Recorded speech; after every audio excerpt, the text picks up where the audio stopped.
Welcome, I'm Ramesh Ramachandran and you're watching the weekend edition of Newsnight on DD News and DD India, your primetime destination for news and bespoke analysis. It's good to have you again with us. On the show tonight, a comprehensive coverage of the Kargil Victory Day. On this day, 21 years ago, India defeated Pakistan in the Kargil War. Also on the show, we review Prime Minister Modi's monthly radio address from this morning, and we get you a ground report from Ayodhya, where preparations are on for the groundbreaking ceremony of the Ram Temple there. Plus, news and updates from around the world. But first, as always, the headlines. 21st Kargil Victory Day celebrated to commemorate the success of the Indian Army against Pakistan. The President remembers the Army's valor and sacrifice. Defence Minister, Chief of Defence Staff and the 3 service chiefs paid tributes.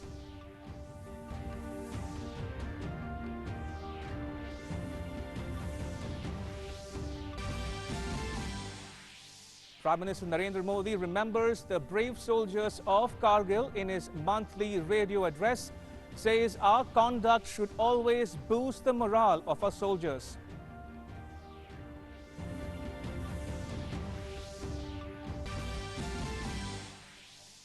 Defence Minister Rajnath Singh says India stands resolute to fight any kind of enemy, adds that India will retaliate with greater force if attacked.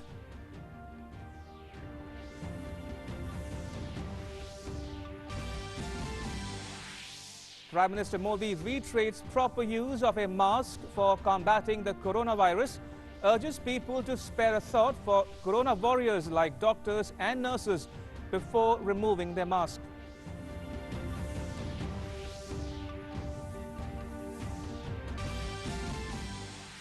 With Raksha Bandhan round the corner, Prime Minister Modi urges people to go vocal for local in the festive season, appeals people to use Indian handloom and handicraft to benefit our artisans.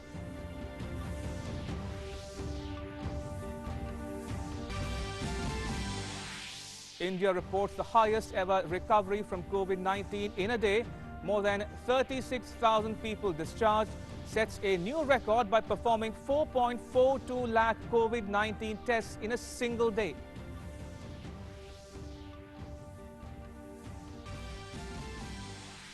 Prime Minister Modi to launch a high-throughput COVID-19 testing facility on Monday. These facilities will be able to test over 10,000 samples per day.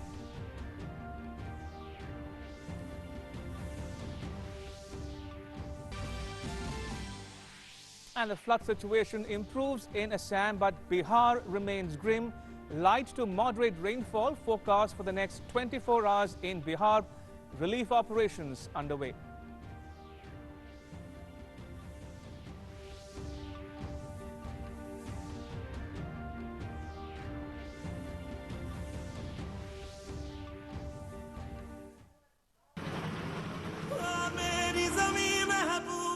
The 26th of July, 1999.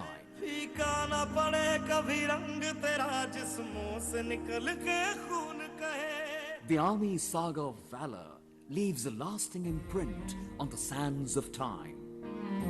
Vijay Parva salutes the gallantry, commitment, fortitude and indomitable spirit of our brave hearts.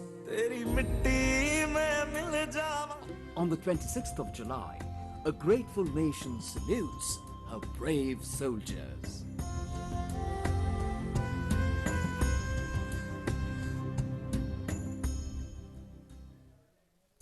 All right, let's dive straight into our cover story. 26 July is the 21st anniversary of the Kargil War. It is celebrated as Victory Day every year.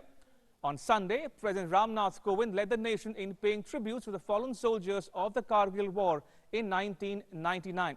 For his part, Prime Minister Modi said Pakistan tried to backstab India in Kargil. In his monthly radio address, the Prime Minister said Pakistan sought to occupy Indian land to divert attention from its own internal problems. Here's a detailed report.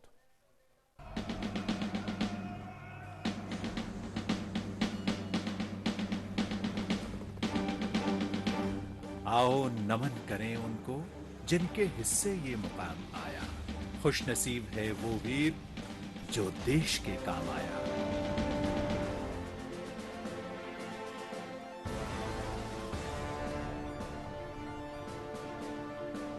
India won the Kargil War with Pakistan on 26 July 1999.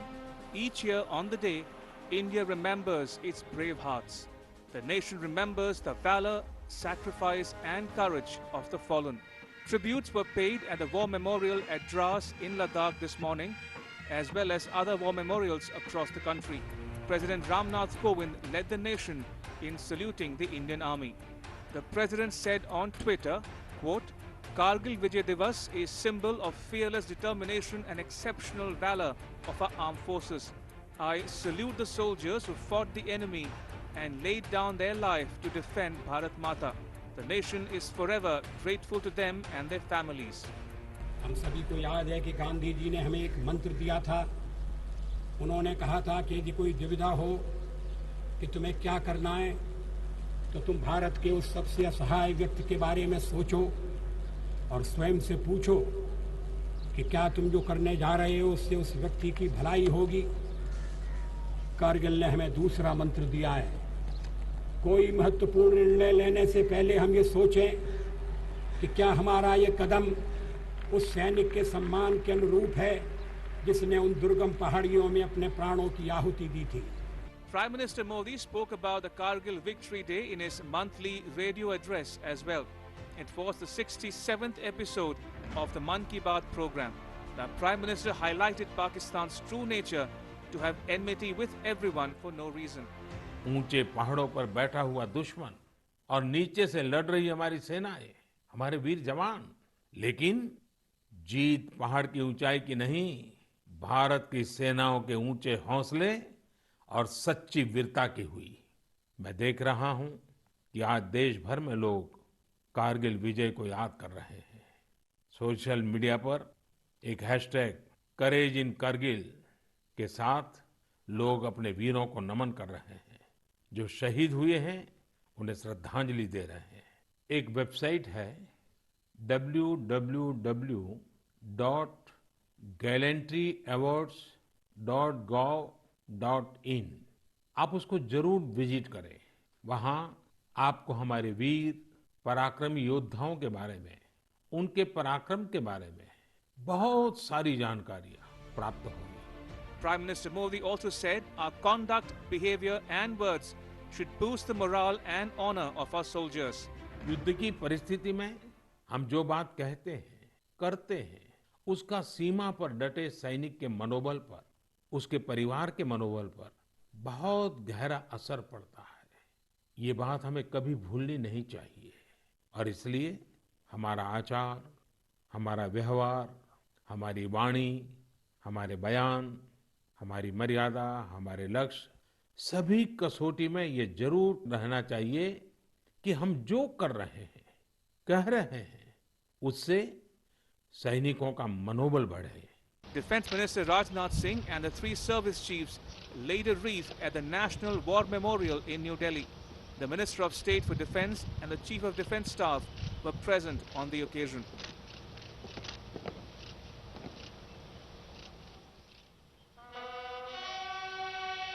In his address, Defence Minister Rajnath Singh said, India was a peace-loving nation, but it remained ready to protect the national unity and integrity.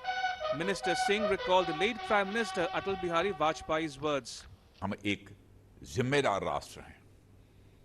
राष्ट्रीय सुरक्षा के दायरे में हम जो कुछ भी करते हैं वह हमेशा आत्मरक्षा के लिए करते हैं, आक्रमण के लिए नहीं। और अगर दुश्मन देश में कभी हमारे ऊपर आक्रमण किया तो हमने यह भी साबित कर दिया कि कारगिल की तरह हम उसे मुंहतोड़ जवाब भी देंगे। For the daredevilry and for the bravery and sacrifice, 4 of our martyrs also were awarded the Paramveer Chakra, 11 Mahavir Chakras. So this Kargil battle has no match, has no equal in the entire world. It is a classic example of high altitude mountainous warfare. It was very tortuous and it was a victory which was very decisively India's victory. Earlier in the day, President Ramnath Kovind also presented a check for 20 lakh rupees to the Army Hospital in Delhi. The money would be used for buying equipment that will help the doctors and paramedics to combat the COVID-19 pandemic. The BJP chose to honor war veterans at a party headquarters in the national capital. या तो अपनी मातृभूमि के लिए हम सर्वोच्च बलिदान देके आ जाएंगे या फिर मातृभूमि के लिए हम तिरंगे में लिपट के आ जाएंगे।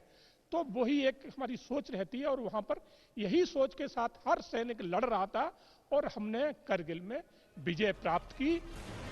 The Kargil war was fought for over 2 months to evict the Pakistani army and intruders who had occupied the heights along the line of control in the Dras, Kargil and Batalik sectors.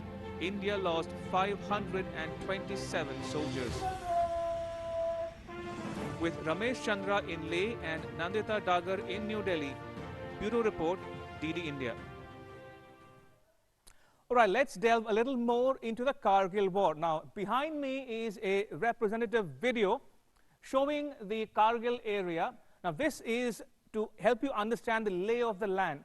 It shows you Kargil, Dras, Batalik sectors, the slopes of these people, of the locations, including the Tiger Hill, which was a key point of during the war. So it shows you the location of the Dras and Batalik and Kargil sectors to help you understand the challenges of having to dislodge the Pakistani army regulars and infiltrators perched on top of those heights in Kargil, Dras and Batalik sectors. Right, let's now start our chronology of the timeline of the Kargil war. Now, it begins in the first week of May. Now, in the week of May 8 to 15, the army patrols detect intruders atop the Kargil ridges. Now, Captain Saurabh Kalia goes missing in that same week. Cut to 25th May, Indian Army says 600 to 800 Pakistani infiltrators are lodged in the Kargil and Batalik sectors. And 26th May is the day when the Indian Air Force launches airstrikes on some of these locations to dislodge the Pakistani army regulars. Now, moving to 27th May, a MiG-27 flames out. Flight Lieutenant K. Nachiketa, shown here in the picture, is taken prisoner of war by Pakistan. The same day, a MiG-21 on a rescue mission hovers on the line of control. It is shot down and squadron leader Ajay Ahuja is killed in action. Moving on to the 3rd of June, this is a few weeks into the Kargil war. On 3rd June, Pakistan hands over prisoner of war Flight Lieutenant K. Nachiketa, shown again in the visual here, back to India. And Pakistan, as I mentioned, hands over Nachiketa back to India. And on the same 6th June, the Indian Army launches a major offensive to capture the Tolo Ling Peak, a turning point in the Kargil war. And these are accompanied by the air strikes as well. As you can see, these are the visuals of the Kargil operations conducted in 1999. Now, the idea was to keep the heights in India's occupation. And as I mentioned, 13 June, the army captures the crucial Tolo Ling Peak, which was a turning point. That's the day when Prime Minister Atal Bihari Vajpayee also traveled to Kargil amid heavy shelling there. Moving on to June 19th, and under the leadership of Captain Vikram Batra, shown here in the visual here, the Indian Army snatched point 5140 from right under the enemy's nose. Captain Batra volunteered for the next mission to recapture point 4875. Now, this point was 17,000 feet above the sea level and 80-degree steep. Imagine that. Now, moving on to 29 June, Indian Army captures 2 important posts near Tiger Hill, a key location in those heights. The Indian Army recaptures Tiger Hill on the 4th of July. Now, moving on to the 7th of July, Captain Vikram Batra, shown here again in the visual, was commanding a mission to rescue an injured fellow officer when he unfortunately died. He was 24 years old. And finally, to July 11th, when Pakistani infiltrators begin retreating from Kargil. That's the key day, 11th July. And India recaptures key peaks at Batalik. And July 14th is the day when Prime Minister Vajpayee declares Operation Vijay a success. And 26th July is the day when Kargil war came to an end. India announced complete eviction of Pakistani troops from those heights in Kargil, Dras and Batalik sectors. All right, time for a short break. When we come back, we'll have our guests over for a discussion in our In Focus segment with whom we'll discuss about defense reform and lessons learned from the Kargil war. For now, here's another tribute to the fallen heroes of Kargil. Keep watching Newsnight. Don't go anywhere. Tiger Hill जीता गया था, करगिल ने जिस दिन जो आनंद उत्सव मनाया था, वो आज भी मेरे आंखों के सामने है। करगिल के लोगों की देशभक्ति, भारत की रक्षा के लिए उनकी जागरूकता, ये पूरे देश को प्रेरणा देने वाली है। और इसलिए देश के लिए जीवन लगा देने वाले, जिंदगी खपा देने वाले, जिए तो भी तिरंगे के लिए, मरे तो भी तिरंगा ओढ़ करके, ऐसे हर किसी को मैं आज नमन करता हूं, प्रणाम करता हूं। भारत माता की, भारत माता की, भारत माता की। Welcome back. You're watching Newsnight on DD News and DD India. Time now for our In Focus segment on India Remembers the Kargil Bravehearts. Joining me are two eminent guests, Ambassador Dileep Sinha and Lieutenant General Syed Ata Hasnain. Now, the two need no introduction, but just for the benefit of viewers who might be tuning in from around the world, Ambassador Sinha has served as India's ambassador to the UN in Geneva and later Greece. He's held several positions in the ministry and served in countries such as Bangladesh, Brazil, Egypt, Pakistan and Germany. He was the Joint Secretary in charge of the Pakistan, Iran, Afghanistan desk in the Indian Foreign Ministry here in New Delhi. And he's the author of the book titled The Permanence of Five in the Security Council, published in 2018. And General Hasnain is a former GOC of the 15 Corps of the Indian Army. GOC stands for General Officer Commanding. And for your viewers who might not be familiar with the terms and the phrases, the 15 Corps was responsible for the operations in the Kashmir Valley in particular. And he is currently the Chancellor of the Central University of Kashmir and a member of the National Disaster Management Authority. Gentlemen, welcome to Newsnight. If I can start with you, General Hasnain, 21 years on, your thoughts, give our viewers a perspective on the lessons learned from the Kargil war. We've seen the report we showed with our viewers. We also gave them an overview of the timeline. Help our viewers understand the lessons learned in those 21 years from the 1999 Kargil war. Thank you. Let me begin by first of all expressing my deep regrets for the loss of 527 lives in the process of recapturing all that had been lost in Kargil in 1999. In 10 weeks' time, the Indian Army proved that there is no equal to it, particularly in the aspect of high-altitude warfare, and that's where I want to start from. Sure. That at the tactical level, it is high-altitude warfare. There is no parallel to the Indian Army. And the Indian Army is the one which can teach lessons to the entire world on glaciated warfare and high-altitude warfare, and is particularly important at this juncture when on the other flank in Ladakh, in eastern Ladakh, you are having similar challenges in a high-altitude area at a height of 17,000 feet. Having said that, let me come to the strategic. There are many lessons which have emerged from here, and I will only outline one or two of them. In passing, I will not go into details of them. I think the first one which I would refer to is the political backing which is necessary to be given to the army, to the armed forces at a particular time when they are tasked to carry out a task such as that in Kargil. Right. And I'm saying this because Mr. Atal Bihari Vajpayee empowered the army completely in 1999. We are witnessing a similar situation in 2020 when you found the Prime Minister visiting Leh, and from there giving out a message to the world that India, that they take political ownership of the situation which was existing in Eastern Ladakh, and through that empowering the army to carry out operations in Eastern Ladakh as would be necessary if, as and when required.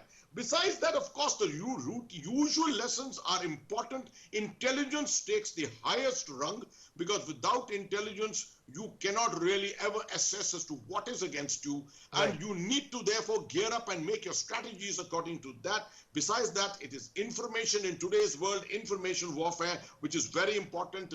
In 1999, we were at the beginning of the revelation of the battlefield in the drawing rooms in New Delhi, Calcutta or Mumbai, because this was the time when for the first time you found television crews alongside our troops in a place like Kargil in the battlefield, and from there viewers could actually see exactly what was happening. The Bofors gun firing away there, troops of 2nd Rajrif attacking Tololing.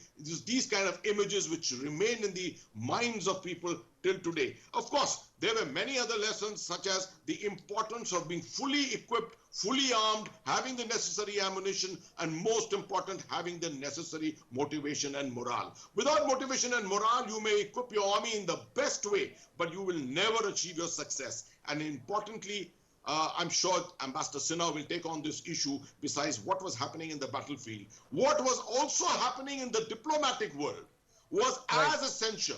And that's an important aspect, a cue which I want to give him, because I think diplomacy played a very major role in Kargil. Absolutely. General Hasnain is the military mind on this panel, but you, Ambassador Sinha, can bring the diplomatic dimension to the Kargil conflict. Your recollections, Ambassador Sinha, of those days and weeks and months in 1999, and how important a role did diplomacy play, as General Hasnain pointed out, in bringing matters to a satisfactory conclusion from an Indian perspective?